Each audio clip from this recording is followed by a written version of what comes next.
493. Jesús habla. Cabe la fuente de Enrogel, lugar en que hicieron un alto los tres sabios. Jesús regresa de Betania por el camino bajo. Empleo esta palabra para referirme al más largo, que no pasa por el monte de los olivos y que entra en la ciudad pasando por el barrio de Tofet. Primero se detiene para ofrecer unas ayudas a los leprosos que no han sabido pedirle más que pan. Luego va derecho a un amplio receptáculo cuadrangular, cubierto, cerrado por todos los lados menos por uno. Un pozo grande cubierto, el más grande que he visto. Es más grande que el de la Samaritana, y debe ser también más rico en aguas, porque el suelo de alrededor acusa su nutrición y muestra mucha fertilidad, en contraste con el árido y sepulcral valle de Hinon, que se vislumbra de refilón al noroeste. Solo una construcción de sólida piedra, como es la del pozo y su cubierta, habría podido resistir a la humedad del suelo. Y las piedras, no hace falta ser expertos para considerarlas antiguas, resisten, oscuras y robustas, como protección del agua preciosa. A pesar del aspecto tétrico del día, y a pesar de la proximidad de los sepulcros de los leprosos, que infunden siempre en las cercanías una gran tristeza, el lugar es sereno, sea por su gran fertilidad, sea porque tiene detrás, al norte, vastos jardines, ricos en árboles de todo tipo, que alzan sus túpidas copas contra el fondo del cielo pardo que se abate sobre la ciudad. Y, delante, al sur, el valle del Cedrón, que ensancha su lecho y se hace más nutrido de aguas, de la misma forma que el valle se hace más alegre y rico en luz, siguiendo el camino que va a Betania y a Jericó por un buen trecho. Mucha gente, mujeres con ánforas, asnerizos con cubos, caravanas que van a salir o que están llegando, se paran junto al pozo y sacan agua. Un largo trecho de suelo está húmedo por los cubos que gotean cuando se vierte su contenido en los recipientes. Tranquilidad y dulces voces de mujeres, gorjeantes vocecitas de niños, voces graves, roncas, fuertes de hombres, rebuznos de burros y estridentes gritos de camellos que, acoplados bajo su carga, esperan a que el camellero vuelva con el agua. Una escena muy típica, en un ocaso fosco, en que el cielo tiene extrañas pinceladas de un amarillo innatural, improviso, que esparce una luz extraña sobre todas las cosas. Mientras, más arriba, nubes densas y plúmbeas se encabalgan corriendo hacia occidente. Las partes más altas de la ciudad, con esa luz extraña contra el fondo del horizonte plúmbeo estriado con pinceladas sulfúreas, son espectrales. Esto es todo agua, y viento, sentencia Pedro, y pregunta. ¿A dónde vamos esta noche? A casa del hombre de los jardines. Mañana subo al templo y griega. Todavía. Mira bien lo que haces. Sería mejor que aceptaras la invitación de los libertos a su sinagoga, aconseja Simón Celote. Entonces, sinagoga por sinagoga. Hay otras, y que han dado muestras de desear su presencia. ¿Por qué tienen que ser ellos? Dice Judas de Queriot. Porque son los más seguros. Y la razón se comprende sin que yo la diga, rebate el Celote. Seguros. ¿Qué es lo que te da esa certeza? El hecho de que han sabido permanecer fieles, a pesar de lo que han pasado. No discutáis entre vosotros. Mañana voy a subir al templo. Ya lo he dicho. Ahora, quedémonos aquí un poco. Siempre es un lugar de buena evangelización. No más que otro. No sé por qué lo prefieres. ¿Qué por qué, Judas? Por muchas razones que diré a los que se están congregando, y por una que os digo a vosotros en particular. En este pozo de la fuente de Enrogel se detuvieron, inseguros y contrariados los tres sabios de Oriente, pues que había desaparecido la estrella que los había guiado desde tan lejos. Cualquier otro hombre habría dudado de Dios y de sí mismo. Ellos estuvieron en oración hasta el alba, junto a sus cansados camellos, los únicos que estaban despiertos, entre los servidores que dormían. Y luego, al alba, se alzaron y se dirigieron a las puertas, desafiando el peligro de ser tomados por locos y agitadores, desafiando también el peligro de morir. Recordad que reinaba Herodes, el sanguinario. Y bastaba mucho menos de la frase que los sabios querían decirle para que les decretara su muerte. Pero ellos me buscaban a mí. No buscaban gloria, riquezas, honores. Me buscaban a mí, solo a mí. A un niño. A su Mesías, a su Dios. La búsqueda de Dios, siendo buena, proporciona siempre todas las ayudas y todo el coraje. Los miedos, las cosas bajas, son la herencia de los que sueñan cosas bajas. Ellos aspiraban a adorar a Dios. Este amor suyo los hacía fuertes. Y, pocas horas después, el amor tuvo un premio, porque aquí, en la noche lunar, reapareció la estrella ante sus ojos. Nunca le falta la estrella de Dios a quien con justicia y amor lo busca. Los tres sabios hubieran podido quedarse entre los falsos honores que Herodes les daba, después de la respuesta de los príncipes, de los sacerdotes y de los escribas y doctores. Y estaban muy cansados, pero no se quedaron ni siquiera una noche, y, antes de que se cerraran las puertas, salieron para esperar aquí al alba. Luego, no el alba solar, sino el alba de Dios apareció de nuevo para hacer de plata el camino. La estrella los llamó con sus luces y ellos fueron a la luz. Bienaventurados. Bienaventurados ellos y quién sabe imitarlos. Los apóstoles y Marcián con Isaac están centrados en escuchar, con ese rostro feliz que tienen siempre que Jesús evoca su nacimiento. E Isaac, absorto, suspira, sonríe ante este recuerdo, con un rostro extático, lejano del lugar y del tiempo, regresando a más de 30 años antes, aquella noche, aquella estrella que ciertamente vio entre su rebaño. Más gente se ha acercado, porque el camino es de mucho tránsito, y está escuchando. Y alguno recuerda la fantástica caravana, y la noticia que trajo, y las consecuencias de ella. Este siempre es lugar de consejo. La historia siempre se repite. Este siempre es lugar de prueba. Para los buenos, para los malos. Pero toda la vida es una prueba de la fe y justicia del hombre. Os recuerdo la fidelidad de Husai, de Sadoc y Abiatar, de Jonatán y Ahimaas, que de este lugar partieron para salvar a su rey y fueron protegidos por Dios porque obraban con justicia.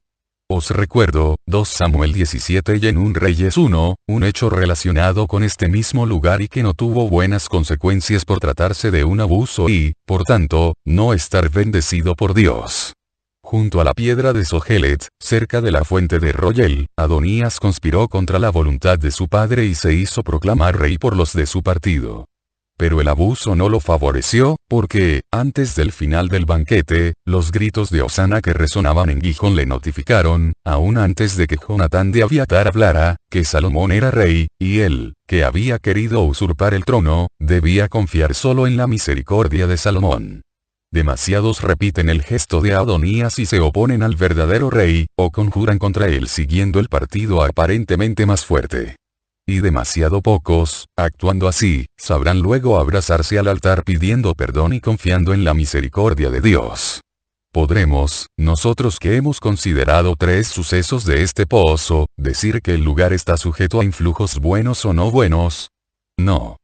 No el lugar. No el tiempo. No los sucesos, sino la voluntad del hombre es la que turba las acciones del hombre. En Rogel has visto la fidelidad de los súbditos de David y el pecado de Adonías, de la misma forma que ha visto la fe de los 3 sabios. Es el mismo pozo. En sus piedras se han apoyado y en sus aguas han apagado su sed Jonatán y Ahimaas, como Adonías y los suyos, como los 3 sabios. Pero el agua y las piedras han visto 3 cosas distintas. La fidelidad al rey David, la traición al rey David, la fidelidad a Dios y al rey de los reyes. Es siempre la voluntad del hombre la que hace cumplir el bien o el mal. Y sobre la voluntad del hombre proyecta sus luces la voluntad de Dios, y sus vapores venenosos la voluntad de Satanás. Del hombre depende el acoger la luz o el veneno y venir a ser justo o pecador. En este pozo está colocado un guardián para que nadie corrompa las aguas.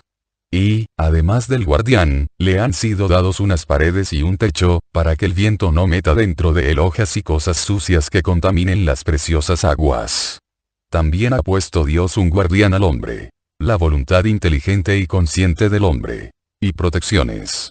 Los mandamientos y los consejos angélicos, para que el espíritu del hombre no fuera corrompido consciente o inconscientemente.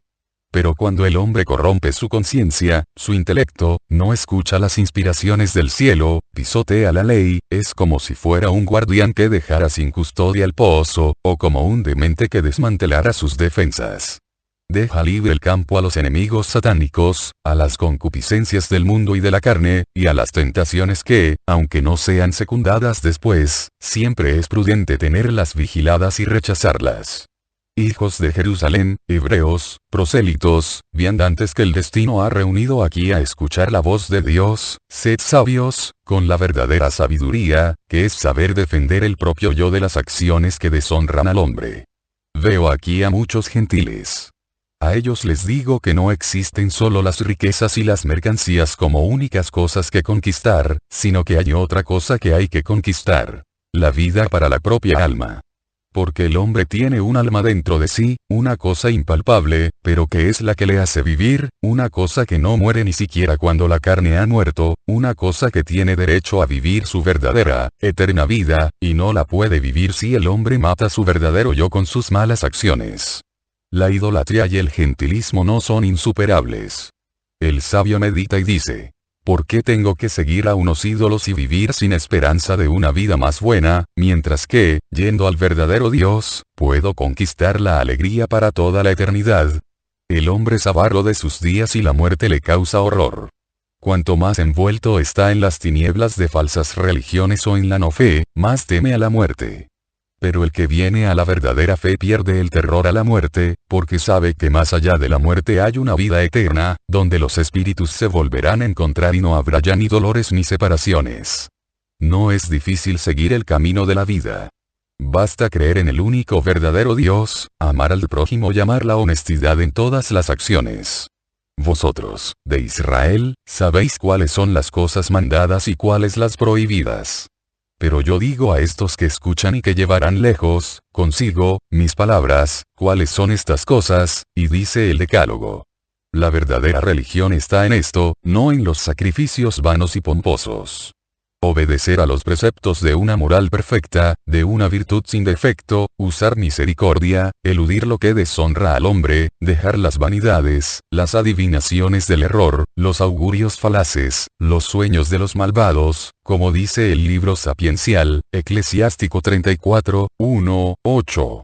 Usar con justicia los dones de Dios, o sea, la salud, la prosperidad, las riquezas, la inteligencia, el poder. No tener soberbia, que es signo de necedad, porque el hombre vive, está sano, es rico o sabio o poderoso mientras Dios se lo concede. No tener deseos inmoderados que algunas veces llevan incluso al delito. Vivir, en una palabra, como hombres y no como los animales, por dignidad incluso hacia uno mismo. Bajar es fácil. Subir de nuevo, difícil. Pero, ¿quién querría vivir en un abismo fétido solo por el hecho de haber caído en él, y no trataría de dejarlo subiendo hasta su sumidad florida y llena de sol? En verdad os digo que la vida del pecador está situada en un abismo, y también la vida que vive en el error. Pero aquellos que acogen la palabra de la verdad y van a la verdad suben a la sumidad, a la luz. Id ahora todos a vuestro lugar de destino. Y recordad que, junto a la fuente de Enrogel, la fuente de la sabiduría os ha dado de beber sus aguas para que tengáis otra vez sed y a ella volváis. Jesús se abre paso y se encamina hacia la ciudad, dejando a la gente comentando, preguntando, respondiendo. 494. La mujer adúltera y la hipocresía de sus acusadores. Veo el interior del recinto del templo, o sea, uno de los muchos patios rodeados de pórticos. Y veo también a Jesús, el cual, muy arropado en su manto, que lo envuelve encima de la túnica, no blanca, sino roja oscura, parece un tejido de lana gruesa, habla a un grupo de gente que está en torno a él. Yo diría que es un día invernal, porque veo que todos están muy arropados en sus mantos. Y que hace más bien frío, porque en vez de estar parados, todos caminan deprisa como para entrar en calor. Hace viento, un viento que agita los mantos y levanta el polvo de los patios. El grupo que se apiña en torno a Jesús, único grupo parado, mientras que todos los otros grupos, en torno a este o aquel maestro, van y vienen, se abre para dejar pasar a un pelotón de escribas y fariseos, gesticulantes y más venenosos que nunca. Lanzan veneno a través de la mirada, a través del color de la cara, por la boca. ¡Qué víboras! Más que conducir, arrastran a una mujer de unos 30 años, despeinada, que lleva desordenados sus vestidos como persona maltratada. La mujer llora. La arrojan a los pies de Jesús como si fuera un montón de andrajos o despojos muertos. Y ella se queda ahí, acurrucada, apoyado el rostro en los dos brazos, oculto por estos, que le hacen de almohada entre la cara y el suelo. Maestro, esta ha sido sorprendida en flagrante adulterio. Su marido la amaba y no permitía que nada le faltara. Ella era reina en su casa. Y ha traicionado a su marido porque es una pecadora, una viciosa, una ingrata, una profanadora. Adúltera es, y como tal debe ser lapidada. Moisés lo dijo. En su ley manda que las que son como éstas sean lapidadas como animales inmundos. Y son inmundas. Porque traicionan la fidelidad y al hombre que las ama y las cuida, porque como tierra nunca saciada siempre están hambrientas de lujuria. Son peores que las meretrices, porque sin el aguijón de la necesidad se dan para dar alimento a su impudicia. Están corrompidas. Son contaminadoras. Deben ser condenadas a muerte. Moisés lo dijo. ¿Y tú, maestro, qué dices? Jesús, que había dejado de hablar al llegar tumultuosos los fariseos, y que había mirado a la jauría aviesa con mirada penetrante y luego había bajado su mirada hacia la mujer humillada, arrojada a sus pies calla. Se ha agachado, quedando en posición de sentado, y escribe con un dedo en las piedras del pórtico, que el polvo levantado por el viento cubre de tierrilla. Ellos hablan y él escribe. Maestro. Hablamos contigo. Escúchanos. Respóndenos. ¿No has comprendido? Esta mujer ha sido sorprendida en flagrante adulterio. En su casa. En el lecho de su marido. Ella lo ha manchado con su libidine. Jesús escribe. Pero este hombre es un deficiente. ¿No veis que no entiende nada y que está trazando signos en la tierra como un pobre demente? Maestro, por tu buena reputación, habla. Que tu sabiduría responda a nuestra pregunta. Te repetimos. A esta mujer no le faltaba nada. Tenía vestidos, comida, amor. Y ha traicionado. Jesús escribe. Ha mentido al hombre que confiaba en ella. Con boca mendaz lo ha saludado y con la sonrisa lo ha acompañado a la puerta, y luego ha abierto la puerta secreta y ha admitido a su amante. Y, mientras su marido estaba ausente para trabajar para ella, como un animal inmundo, se ha revolcado en su lujuria. Maestro, es una profanadora, no solo del tálamo sino también de la ley. Una rebelde, una sacrílega, una blasfema. Jesús escribe. Escribe, y borra, con el pie calzado con sandalía, lo escrito. Y escribe más allá, volviéndose despacio en torno a sí buscando espacio nuevo. Parece un niño jugando. Pero lo que escribe no son palabras de juego. Ha ido escribiendo. Usurero, falso, hijo irreverente, fornicador, asesino, profanador de la ley, ladrón, lujurioso, usurpador, marido y padre indigno, blasfemo, rebelde contra Dios, adúltero.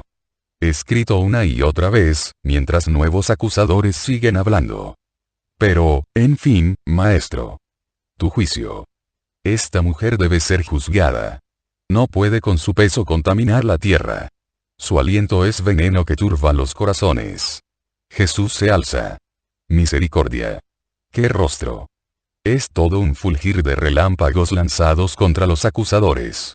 Tiene tan erguida la cabeza, que parece aún más alto. Tan severo y solemne se manifiesta, que parece un rey en su trono. El manto se le ha descolgado de un hombro y forma una ligera cola tras él. Pero él no se preocupa de ello. Serio el rostro, sin la más lejana huella de sonrisa en la boca y en los ojos, planta estos en la cara de la gente, que retrocede como frente a dos puñales puntiagudos. Mira fijamente a cada uno. Con una intensidad de escudriñamiento que produce miedo. Los mirados tratan de retroceder entre la gente y de esconderse entre ella. El círculo, así, se ensancha y se disgrega como minado por una fuerza oculta. Hasta que habla. ¿Quién de vosotros esté sin pecado que tire contra la mujer la primera piedra? Y la voz es un trueno, acompañado de un aún más vivo centelleo de la mirada. Jesús ha recogido los brazos sobre el pecho, y está así, erguido como un juez, esperando. Su mirada no da paz. Hurga, penetra, acusa. Primero uno, luego dos, luego cinco, luego en grupos, los presentes se alejan cabizcaídos. No solo los escribas y los fariseos, sino también los que estaban antes en torno a Jesús y otros que se habían acercado para oír el juicio y la condena y que, tanto aquellos como estos, se habían unido para injuriar a la culpable y pedir la lapidación. Se queda solo con Pedro y Juan. No veo a los otros apóstoles. Jesús se ha vuelto a poner a escribir, mientras se produce la fuga de los acusadores. Ahora escribe. Fariseos, víboras, sepulcros de podredumbre, embusteros, traidores, enemigos de Dios, insultadores de su verbo, una vez que todo el patio se ha vaciado y se ha hecho un gran silencio, no quedando sino el frufru del viento y el susurro de una pequeña fuente en un ángulo, Jesús alza la cabeza y mira. Ahora su rostro se ha calmado. Es un rostro triste, pero ya no está airado. Mira un momento a Pedro, que se ha alejado ligeramente y se ha apoyado en una columna. Y también a Juan, que, casi detrás de Jesús, lo mira con su mirada cariñosa. Hay en Jesús un asomo de sonrisa al mirar a Pedro, y una sonrisa más marcada al mirar a Juan. Dos sonrisas distintas. Luego mira a la mujer, todavía postrada y llorosa, a sus pies. La observa. Se alza, se coloca el manto, como si fuera a ponerse en camino. Hace una señal a los dos apóstoles para que se encaminen hacia la salida. Cuando está solo, llama a la mujer. Mujer, escúchame. Mírame. Repite la orden, porque ella no se atreve a alzar la cara. Mujer, estamos solos. Mírame. La desdichada alza la cara, en que el llanto y la tierra han creado una máscara de abatimiento. ¿Dónde están, mujer, los que te acusaban? Jesús habla en tono bajo, con seriedad compasiva. Tiene el rostro y el cuerpo levemente inclinados hacia el suelo, hacia esa miseria. Una expresión indulgente y sanadora llena su mirada. ¿Ninguno te ha condenado? La mujer, entre un sollozo y otro, responde. Ninguno, maestro. Y tampoco yo te condenaré. Ve. Y no peques más. Ve a tu casa. Y gánate el perdón. El de Dios y el del ofendido. No abuses de la benignidad del Señor. Ve. Y la ayuda a levantarse tomándola de una mano. Pero no la bendice ni le da la paz. La mira mientras se pone en camino, cabizbaja, levemente tambaleante bajo el peso de su vergüenza. Y luego, cuando ya no se la ve, se pone a su vez en camino con sus discípulos. Dice Jesús. Lo que me hería era la falta de caridad y de sinceridad en los acusadores. No que acusaran con falsedad. La mujer era realmente culpable. Pero eran insinceros al escandalizarse de algo que ellos habían cometido 1000 veces y que solo una mayor astucia y una mayor suerte habían permitido que quedase oculto. La mujer, en su primer pecado, había sido menos astuta y había tenido menos suerte. Pero ninguno de sus acusadores y acusadoras, porque también las mujeres la acusaban en el fondo del corazón, aunque no alzaran su palabra, estaba libre de culpa. Adúltero es el que pasa al acto y el que a él se inclina y lo desea con todas sus fuerzas. La lujuria está tanto en quien peca como en quien desea pecar. Recuerda, María, la primera palabra de tu maestro, cuando te llamé desde el borde del precipicio en que estabas. No basta no hacer el mal, también hay que no desear hacerlo. El que acaricia pensamientos de sensualidad y suscita con lecturas y espectáculos buscados de propósito y con hábitos malsanos sensaciones de la carne es tan impuro como el que comete materialmente la culpa. Digo incluso, es mayormente culpable. Porque va con el pensamiento contra la naturaleza, además de contra la moral. Y no hablo siquiera de aquel que pasa a verdaderos actos contrarios a la naturaleza. El único atenuante de este es una enfermedad orgánica o psíquica. El que no tiene este atenuante es 10 veces inferior al animal más sucio. Para condenar con justicia se requeriría la ausencia de toda culpa. Os remito a dictados anteriores, cuando hablo de las condiciones esenciales para ser juez. No me eran desconocidos los corazones de aquellos fariseos y de aquellos escribas, ni los de los que se habían unido a ellos en el ataque contra la culpable. Pecadores contra Dios y contra el prójimo, había en ellos culpas contra el culto, culpas contra los padres, culpas contra el prójimo, culpas, especialmente numerosas, contra sus esposas. Si, por un milagro, hubiera ordenado a su sangre escribir en su frente su pecado, entre las muchas acusaciones habría imperado la de adúlteros de hecho o de deseo. Yo dije, lo que contamina al hombre es lo que viene del corazón. Y, aparte de mi corazón, no había ninguno entre los jueces que tuviera el corazón incontaminado. Sin sinceridad ni caridad. Ni siquiera el hecho de ser semejantes a ella en el hambre concupiscente los inducía a la caridad. Yo era el que tenía caridad con la humillada. Yo, el único que habría debido sentir asco. Pero, recordad esto. Que cuanto más bueno es uno, más compasivo es para con los culpables. No es indulgente con la culpa en sí misma. Eso no. Pero se compadece de los débiles que a la culpa no han sabido resistir. El hombre. Oh. Fácil de ser plegado, más que una frágil caña y que un delgado convólvulo por la tentación y ser movido a abrazarse a aquello en que espera hallar confortación. Porque muchas veces la culpa se produce, especialmente en el sexo más débil, por esta búsqueda de confortación. Por eso yo digo que el que carece de afecto hacia su mujer, y también hacia la propia hija, es en 90 de 100 partes responsable de la culpa de su mujer o de su hija, por quienes responderá.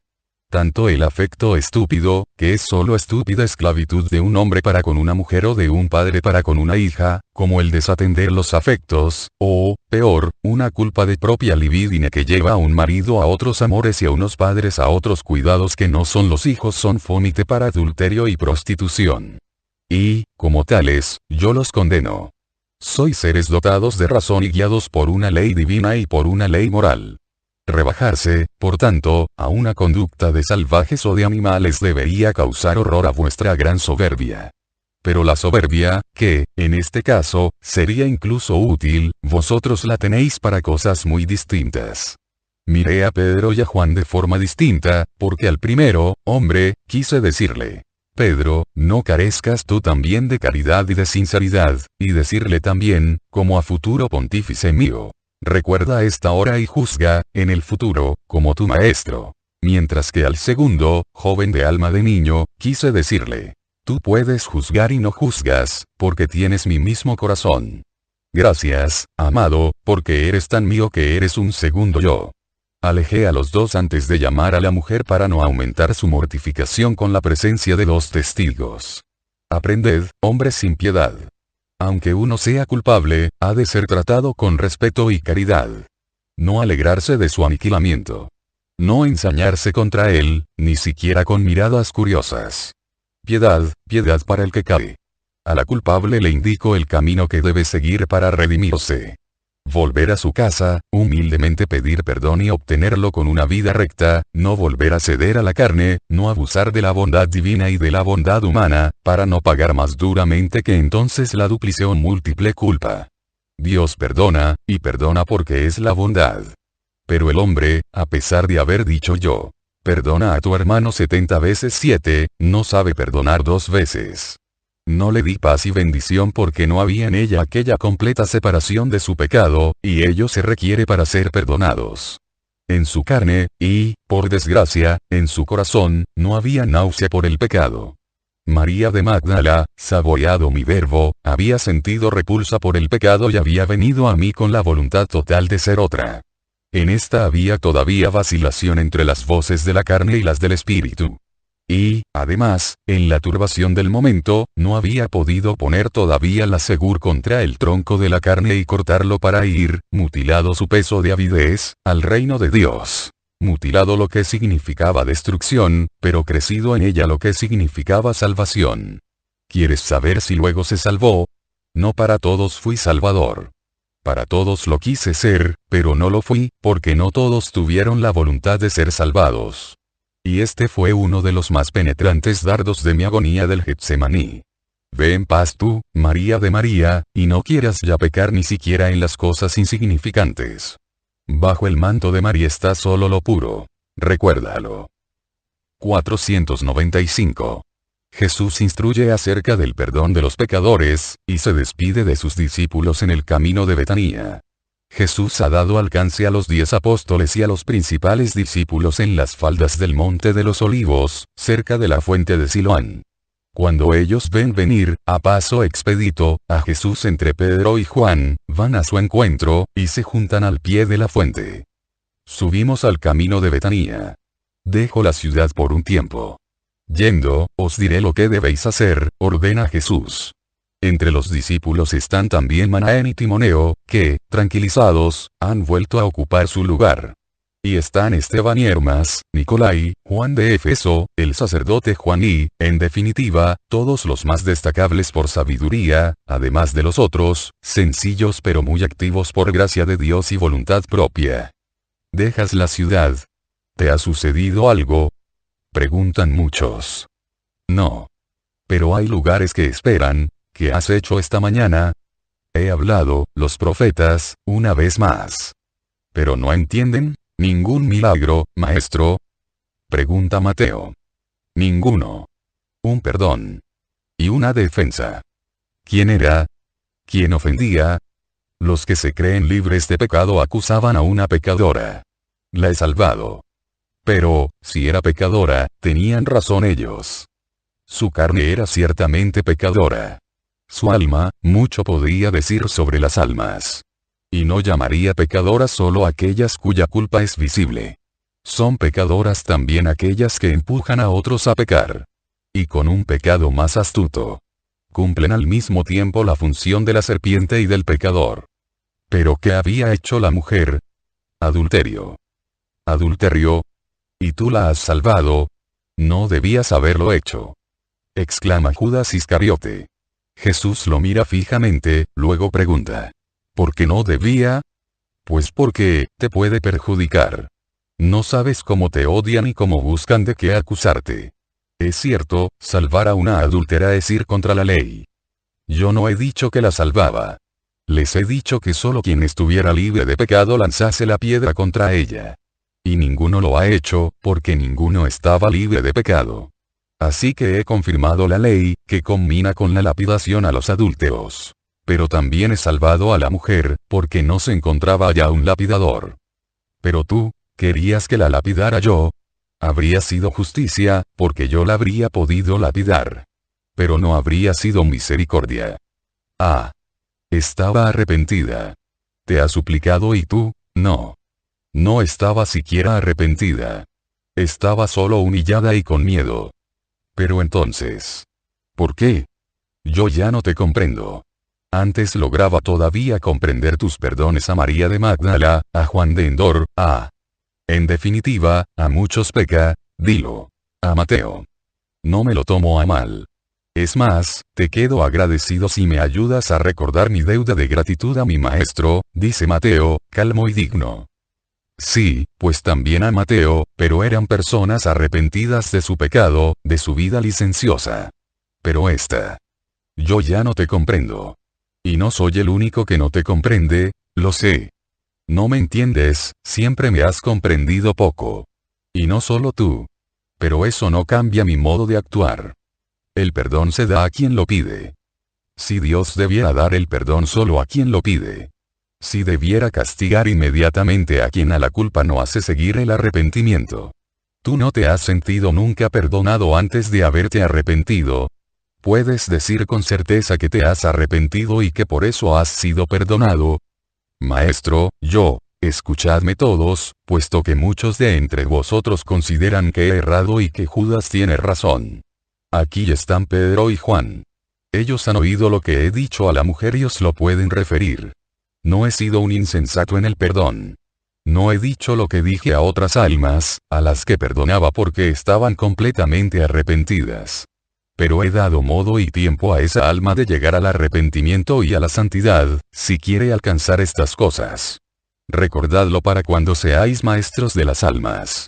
Dos cosas es esencial tener para poder ser verdaderos maestros y dignos de ser maestros. Primera cosa. Una vida austera respecto a nosotros mismos, de forma que podamos juzgar sin las hipocresías de condenar en los otros lo que a nosotros nos perdonamos. Segunda. Una paciente misericordia para dar a las almas la forma de sanar y fortalecerse. No todas las almas se curan instantáneamente de sus heridas. Algunas lo hacen por fases sucesivas, y a veces lentas y con el riesgo de recaídas. Alejarlas, condenarlas, atemorizarlas, no es arte de médico espiritual. Si las alejáis de vosotros, volverán, resurtiendo, a arrojarse a los brazos de los falsos amigos y maestros. Abrid vuestros brazos y vuestro corazón, siempre, a las pobres almas. que sientan en vosotros un verdadero y santo confidente, sobre cuyas rodillas no se avergüencen de llorar. Si las condenáis y las priváis de las ayudas espirituales, cada vez más las haréis enfermas y débiles. Si les infundís temor en vosotros y en Dios, ¿cómo podrán alzar los ojos a vosotros y a Dios? El hombre encuentra como primer juez al hombre. Solo el ser que vive espiritualmente sabe encontrar primero a Dios. Pero la criatura que ha llegado ya a vivir espiritualmente no cae en culpa grave. Su parte humana puede todavía tener debilidades, pero el espíritu fuerte vela y las debilidades no pasan a ser culpas graves. Mientras que el que todavía es mucha carne y sangre peca, y encuentra al hombre. Ahora bien, si el hombre que le deba indicar a Dios y formar el espíritu le infunde miedo, ¿cómo podrá el culpable abandonarse en él? ¿Y cómo puede decir: me humillo porque creo que Dios es bueno y que perdona, si ve que uno que es como él no es bueno? Vosotros debéis ser el término de parangón, la medida de lo que es Dios, de la misma forma que una moneda pequeñísima es la parte que hace comprender la riqueza de un talento. Pero si vosotros, pequeños que sois una parte del infinito y lo representáis, sois crueles con las almas, ¿qué creerán ellas, entonces, que es Dios? ¿Qué dureza intransigente pensarán que tiene Él? Judas, tú que juzgas con severidad, si en este momento te dijera: te denunciaré ante el Sanedrín por prácticas mágicas, Señor, no lo harás. Sería, tú sabes que eso, sé y no sé. Pero, como puedes ver, inmediatamente invocas piedad para ti, y sabes que no serías condenado por ellos porque, ¿qué quieres decir, maestro? ¿Por qué dices esto? Dice, muy agitado, Judas, interrumpiendo a Jesús. El cual, muy calmo, pero con una mirada que barre en el corazón a Judas, y al mismo tiempo frena a su turbado apóstol, en quien convergen las miradas de los otros 11 apóstoles y de muchos discípulos, dice: pues porque te estiman. Tienes buenos amigos tú allí dentro. Lo has dicho varias veces. Judas suelta un suspiro de alivio, se seca el sudor, un sudor extraño en este día frío y ventoso, y dice: es verdad. Viejos amigos. Pero no creo que si pecara, y entonces pides piedad. Ciertamente. Soy todavía imperfecto y quiero llegar a ser perfecto. Tú lo has dicho. También aquella criatura es muy imperfecta. Le he dado tiempo para ser buena, si quiere. Judas deja de rebatir. Están ya en el camino que va a Betania, lejos ya de Jerusalén. Jesús se detiene y dice: y vosotros habéis entregado a los pobres lo que os he dado. ¿Habéis hecho todo lo que os había dicho? Todo, maestro, dicen apóstoles y discípulos. Entonces escuchad. Ahora os voy a bendecir y nos vamos a despedir. Os diseminaréis, como siempre, por Palestina. Os reuniréis de nuevo aquí para la Pascua. No faltéis para entonces, y en estos meses fortaleced vuestro corazón y los de quienes creen en mí. Sed cada vez más justos, desinteresados, pacientes. Sed lo que os he enseñado que debéis ser. Recorred las ciudades, los pueblos, las casas situadas en lugares recónditos. No evitéis a nadie. Soportad todo. No servís a vuestro yo, de la misma forma que yo no sirvo al yo de Jesús de Nazaret, sino que sirvo al Padre mío. Vosotros también servid al Padre vuestro. Por tanto no vuestros intereses, sino los suyos, deben ser sagrados para vosotros, aunque procurasen dolor o lesión a vuestros intereses humanos. Tened espíritu de abnegación y de obediencia. Podrá suceder que yo os llame, u os ordene permanecer donde estéis. No juzguéis mi orden. Sea cual fuere, obedeced, creyendo firmemente que es buena y es dada para vuestro bien. Y no tengáis envidia, si algunos los llamo y a otros no. Ya veis, algunos se han separado de mí, y he sufrido por ello. Eran personas que todavía querían guiarse según su mente. La soberbia es la palanca que derriba a los espíritus y la calamita que me los arrebata. No maldigáis a quien me ha dejado. Orad para que vuelva, mis pastores estarán, de 2 en 2, en los aledaños de Jerusalén. Isaac por ahora viene conmigo junto con Marxiam. Amaos mucho entre vosotros. Ayudaos los unos a los otros. Amigos míos, que todo lo demás os lo diga vuestro espíritu, recordándoos lo que he enseñado, y que os lo digan vuestros ángeles. Yo os bendigo. Todos se arrodillan, mientras Jesús pronuncia la bendición mosaica. Luego se juntan para saludarlo. En fin, se separan de él, que, con los 12, Isaac y Marxiam, prosigue por el camino de Betania. Ahora nos detendremos, el tiempo necesario para saludar a Lázaro. Luego continuaremos hacia el Jordán. ¿Vamos a Jericó? Pregunta, interesado, Judas de Queriot. No. A Betabara. Pero, la noche, no faltan casas y pueblos de aquí al río, ya ninguno habla, y, aparte del frufru de los olivos y el rumor de las pisaduras, no se oye ningún otro ruido. 496. Un alto en la casita de Salomón. Improvisa turbación de Judas Iscariote. Para no ser vistos por la gente, entran en el pueblecillo donde está la casita de Salomón subiendo por el ribazo del río. Precaución que me parece inútil, porque cae el precoz atardecer de noviembre o de finales de octubre y la gente está ya en las casas. La calle se ve vacía, completamente vacía, y, si no fuera por algún válido, se diría que es un lugar desierto. Mueven la cancela. Está cerrada. Bien cerrada a la entrada del huertecillo, que en la penumbra vese todo ordenado. Llamad. Está en la cocina. Un hilo de luz se filtra por los cuarterones, dice Jesús. Tomás, con su voz potente, se encarga de llamar al anciano, el cual abre enseguida la puerta y mira hacia la calle. Se muestra incierto a causa de la poca luz externa, el que viene de la cocina, donde resplandece el fuego y hay una lámpara encendida. Pero cuando Jesús dice, somos nosotros, el anciano reconoce inmediatamente la voz y grita, el maestro. Luego baja el tosco escalón y se apresura a abrir. Mi señor. Entra en tu casa. Bendito sea este día que concluye con tu venida. Dice mientras se afana en abrir los cierres de la cancilla, y explica. Estoy solo y cierro muy bien, los bandidos son capaces de todo. Hay algunos que hacen daño, ora aquí ora allá, bajando de los montes de Galaad. No es que tema por mi vida, pero tenía cosas preparadas para ti y griega. Mira, maestro, ven. Este anochecer es húmedo. Tienes el pelo mojado por el relente, y tú eres más solícito que la esposa del cántico, padre. No te pea incomodarte para acoger al peregrino, dice Jesús sonriendo. ¿Incomodarme? Qué largo era este tiempo. Un día y otro, y otro y otro. Había sembrado vuestras semillas y veía crecer bien las verduras. Decía. Si viniera, esto seguro que le gustaría. Pero han madurado y no has venido, y veía que tomaban color las frutas en los árboles, y las comía con dolor porque tú no las comías. Aquella oveja me ha dado un cordero, todo blanco. Lo reservé, por tanto, para comerlo contigo. Esperaba verte antes de los tabernáculos. Luego, un cordero todo para mí, demasiado. Lo cambié por una ovejita, y fueron buenos conmigo no queriendo ninguna diferencia. Pero de frutas y quesos he reservado lo más que he podido para ti, y pescado seco y legumbres, y todavía tengo algún melón. Y un poco de vino, yo no bebo vino, pero lo he preparado para ti, para el invierno. Habla mientras limpia la mesa, pone encima la loza, atiza el fuego, aumenta el agua del caldero. Trajina contento. Ya no parece el mismo pobre viejo de pocos meses antes. Sale, vuelve con leche, pide disculpas. Es poca, porque una es la oveja que da leche. Pero dentro de poco serán dos. De todas formas, para ti es suficiente. Se muestra paternal, devoto y paternal al mismo tiempo.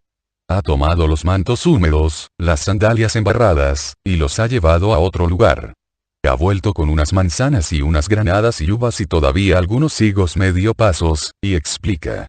Los he secado así, al menos para que los probaras.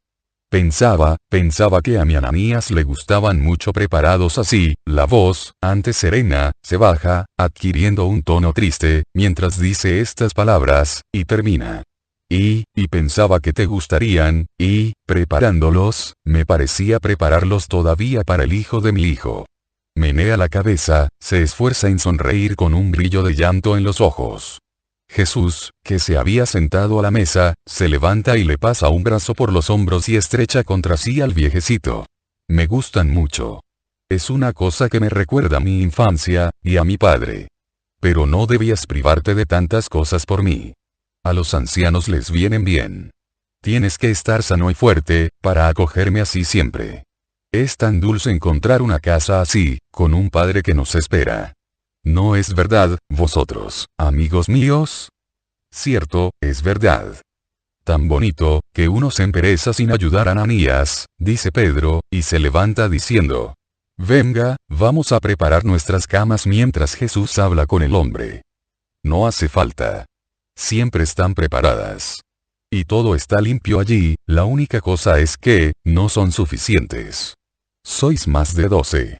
Pero duermo en el heno y. Eso no, padre. Voy yo al heno, entonces, dice Juan. No, yo, dicen Andrés y otros. No es necesario. Yo me amodorro aquí, encima de esta mesa. Seguro que no es más dura que el fondo de mi barca, y Marxiam, dice Pedro. Duerme conmigo, le interrumpe Jesús. O conmigo, si quieres, como hacía el pequeño Ananías, dice el anciano, y sus ojos suplican. Sí, maestro. Tú me tienes todavía. Voy con él, dice Marxiam. Jesús lo acaricia, comprendiendo su gesto. Han venido varias veces a buscarte después de Pentecostés. Mas no han vuelto a venir, dice luego el viejecillo. ¿Quién lo buscaba? Pues fariseos. Y otros como ellos. Querían hacerte preguntas. Pero yo les he dicho: id a su ciudad. No está aquí, ni sé cuándo vendrá. Era verdad. Y se cansaron de venir.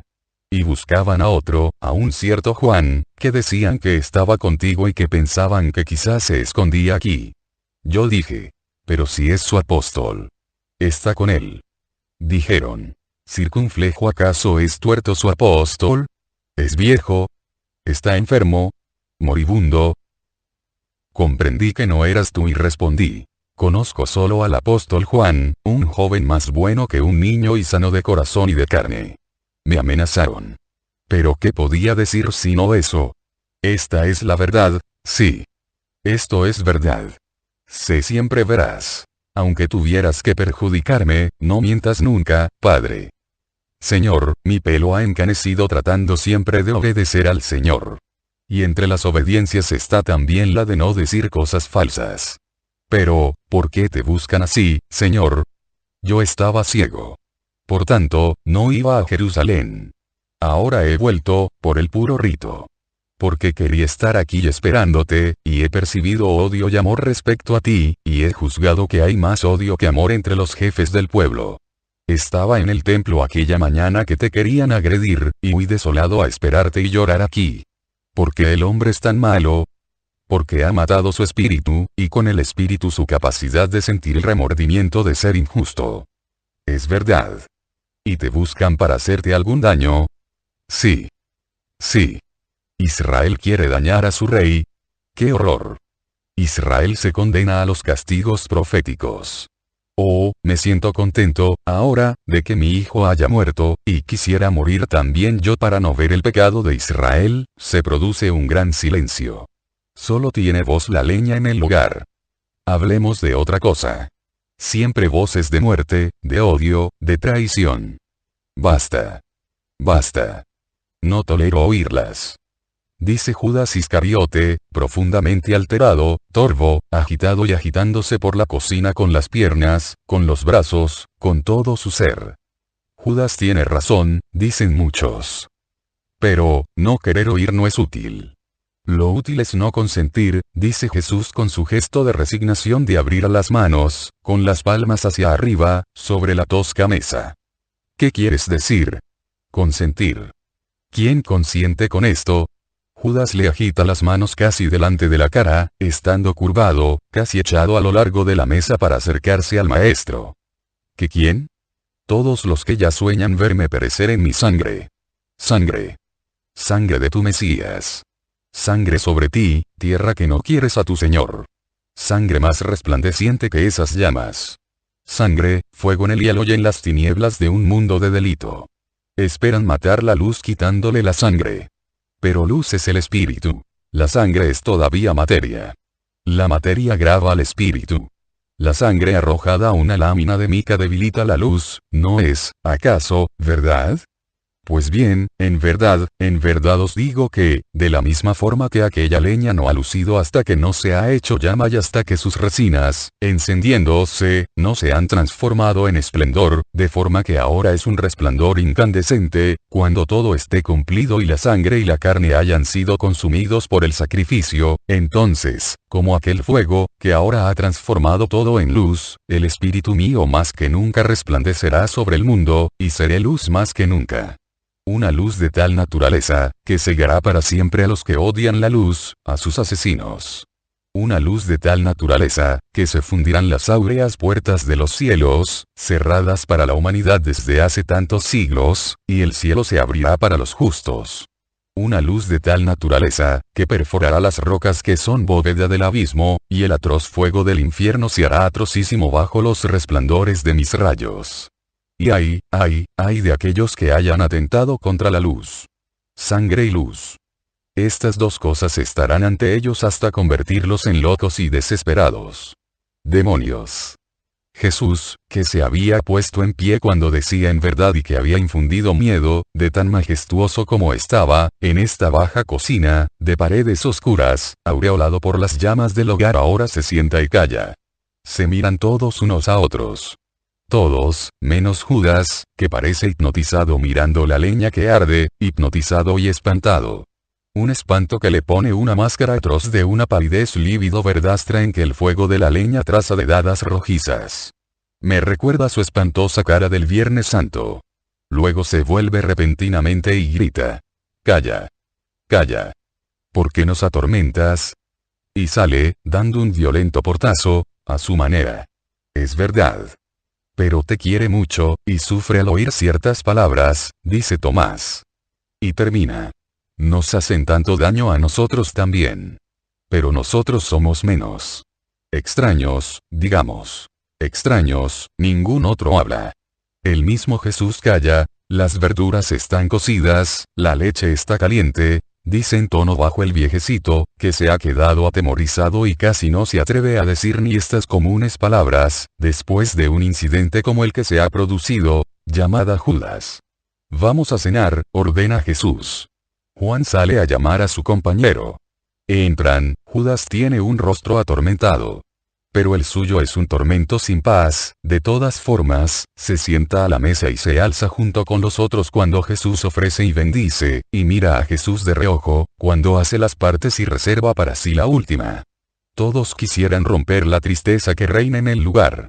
Ninguno lo logra, hasta que el mismo Jesús habla al viejecito preguntándole si el pueblecillo y los lugares cercanos han acogido la palabra del Señor. Sí, maestro. Y muy bien. Yo diría que aquí mejor que en la otra orilla. Ya sabes, está muy viva aquí la memoria de Juan el Bautista. Y sus discípulos, que ahora son tuyos, la mantienen viva, y sobre la base de sus palabras te explican a ti. Además, aquí, pocos fariseos hay en Perea y en la Decápolis, así que... 497. Simón Pedro atraviesa una hora de abatimiento. No sé dónde están. Sin duda, ya no en el valle del Jordán, sino en los montes que lo orillan, porque veo abajo el verde valle y el hermoso río azul, mientras que cimas de montes bien altos emergen sobre la meseta extendida al oriente del Jordán. Veo a Pedro que, solitario en una pequeña elevación, está mirando atentamente al nordeste y suspira muy triste. A sus pies hay leña, sin duda, recogida en los bosques que cubren esta pequeña altura. Un pueblecito anida entre el verde. Pedro está verdaderamente muy abatido. Acaba sentándose en su haz y metiendo su cabeza entre las manos, todo acurrucado. Está así, perdida la noción del tiempo y de todas las cosas. Tan absorto, que no le hacen reaccionar ni siquiera algunos niños que pasan detrás de algunas cabritas caprichosas. Los niños lo observan y luego se marchan corriendo detrás de las cabras, hacia el pueblecillo. El sol declina lentamente y Pedro no se mueve. Por el sendero que sube desde el pueblecillo a esta elevación, se está aproximando Jesús. Camina despacio, evitando hacer ruido. Llega así al lugar donde está Pedro. Y, erguido delante él, lo llama. Simón. Maestro. Pedro se sobresalta y alza un rostro turbado, al decir esa palabra. ¿Qué estabas haciendo, Simón? Tus compañeros, todos, han regresado. El único que no volvías eras tú. Estábamos preocupados. Tanto, que tu hermano y los hijos de Zebedeo, con Tomás y Judas, han ido en distintas direcciones por los montes, y mis hermanos, con Isaac y Marxiam, han bajado hacia la llanura. Lo siento, siento haber causado aflicción y molestias. Tus compañeros te quieren, ha sido precisamente Judas el primero que se ha preocupado, y ha regañado a Marxiam por haberte dejado marcharte solo. Simón, ¿qué te pasa? Nada, maestro. ¿Qué hacías aquí, en este risco, solo, al caer de la tarde? Estaba mirando, habrás mirado, Simón. Pero ahora no estabas mirando, han pasado cerca de ti unos niños, y estabas tan acurrucado, que han tenido casi miedo de que estuvieras muerto. Han venido corriendo al aprisco que nos ha acogido y me lo han dicho. He venido, ¿qué estabas mirando, Simón? Estaba mirando, miraba hacia Ramoth Galad, hacia Gerasa, Bosra, Arbela, nuestro viaje del año pasado, tan bonito, la madre con nosotros. Las discípulas, Juan de Endor, esto es lo que miraba. El pasado. Y el futuro, Simón mío. Y Jesús se sienta sobre el haz, al lado de Pedro, y le pasa un brazo por los hombros mientras le habla. Mirabas al horizonte, y la tristeza te lo ha nublado. El presente, como un remolino ha levantado nubes temibles y te ha celado el sereno recuerdo lleno de promesas y esperanzas, y te ha atemorizado. Simón, te oprime una de esas horas de tristeza y tedio que nuestra naturaleza humana encuentra en su camino. Ninguno está exento de ello. Porque estas horas las suscita quien odia al hombre. Y cuanto más sirve a Dios el hombre, más trata Satanás de atemorizarlo y cansarlo para apartarlo de su ministerio. Tú también atraviesas una hora de cansancio, el continuo martillear de la persecución contra tu maestro te cansa. Y, en fin, y no sabes que no eres tú, sino que es el tentador, escuchas una voz que te susurra. ¿Y mañana? ¿Qué sucederá mañana? Señor, es verdad. Lees en mi corazón. Pero también ves que si pregunto esto no es por miedo por mí. Es porque, no. Jamás podría haberte atormentado, a menudo, hablas de delito, de traición. Yo, no solo yo. ¿Cuántos, especialmente entre los viejos, te han pedido morir antes de ver agredido a su rey? Y yo. Tú lo sabes, tú eres todo para mí. Nada más que no seas tú me interesa. No es como dice Judas, nostalgia de mi barca y de mi esposa, mira, ves que digo la verdad. Insistí mucho para tener a Marxiam. Mi humanidad quería al menos un hijo adoptivo en lugar de los hijos que mi mujer no me ha dado, mortificando mi virilidad, que quería perpetuarse. Pero hoy, yo, lo quiero, sí. Pero, si tú me le quitaras, no reaccionaría. Solo te diría, no diría nada. Solo me dirías, termina. Es inútil, maestro. Diría. Dáselo a quien le haga, más que yo, crecer como justo. Nada más. O sea, y esto te lo digo, llorando, por él, por mí, por mi hermano, y también por Juan y Santiago, y también por los demás, nosotros somos tus primeros. Pedro cae de rodillas y se apoya en las rodillas de Jesús, las manos altas, con las palmas hacia arriba, suplicantes, y con lágrimas en las mejillas que van a perderse entre la barba, lo digo por nosotros. Danos la muerte, llévanos de aquí antes de que nosotros. Yo pensaba, sigo pensando, desde hace meses, y tú ves que es un pensamiento que me corroe y me avejenta, es un continuo temor que no me deja libre ni siquiera en el sueño, pienso que, si va a ser justamente como dices, podría ser yo también el traidor, o serlo Andrés, o Juan, o Santiago, o Marxiam, y, si no se llega a esto, ser uno de esos que decías también hace 3 noches donde Ananías, uno de esos que llegan a querer ver derramada tu sangre, o incluso uno de esos que, por vileza, no saben oponerse a esto y condescienden con el mal por miedo al mal, yo, si se diera el caso, aunque solo fuera eso, de que consintiera no reaccionando, por miedo, maestro, maestro mío. Yo me mataría para castigarme, mataría, si los encontrara, a tus asesinos. Si no quieres esto, haz que muera antes, enseguida. Aquí, la vida no es nada, pero faltar al amor a ti, ser uno de esos, ver y no, está tan inquieto, que hasta le faltan las palabras. Baja su cara hasta las rodillas de Jesús, llorando con un llanto áspero de hombre rudo, viejo, poco acostumbrado al llanto, y profundamente agitado por demasiados sentimientos. Jesús le pone las manos en la cabeza, como para calmar ese dolor y alejar los pensamientos intranquilizadores, y habla.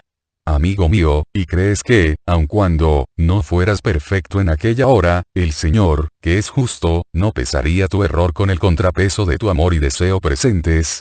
¿Y temes que este áureo amor y este áureo deseo puedan pesar menos que tu momentánea imperfección, y ser insuficientes para obtenerte de Dios indulgencia, y con la indulgencia todas las ayudas para volver a ser tú, mi Simón amado? Haz que muera. Sálvame. Tengo miedo. Tú eres mi piedra, Simón. ¿Podré desmenuzar la piedra sobre la cual fundaré aquella que debe perpetuarme en la tierra? Yo soy indigno de ello. Lo percibo. Soy un pobre hombre, ignorante, pecador. Todas las malas tendencias están en mí. No soy digno, no soy digno. Me haré perverso, homicida, todo lo peor, haz que muera. Comprende que si viniera a descubrir a quien te odia, todo un mundo me odia, Simón. Hay que perdonar, hablo del principal culpable. Habrá uno que sea el principal, y. Habrá muchos uno, y todos tendrán su papel principal. ¿Qué papel? El de, no dejes que lo diga. Pero tú debes perdonar, como yo y conmigo. ¿Por qué te inquietas de esa forma, Simón, pensando en lo que podrías hacer para castigar? Deja esa tarea al Señor. Tú ama y perdona, sé compasivo y perdona. Ellos, todos los que serán culpables para con tu Jesús, tienen mucha necesidad de ser ayudados para obtener perdón. No hay perdón para ellos.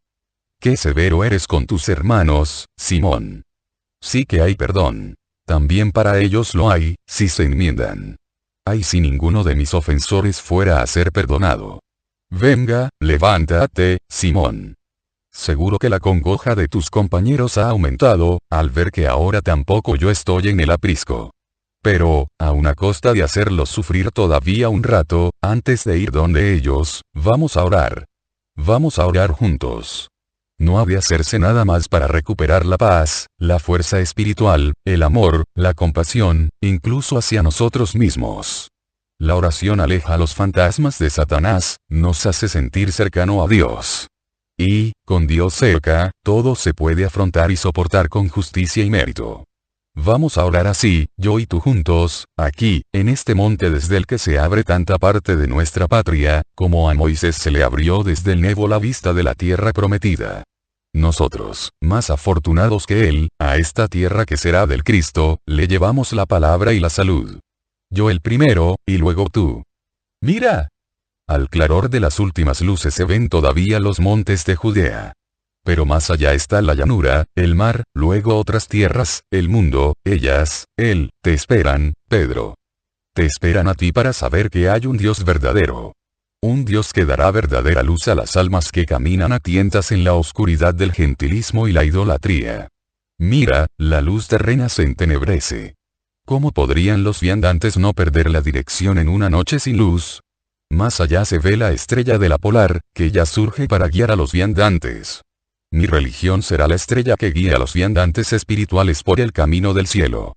Y tú estarás tan unido a ella que serás una sola luz conmigo y con mi doctrina, oh Pedro mío, oh piedra mía bendita.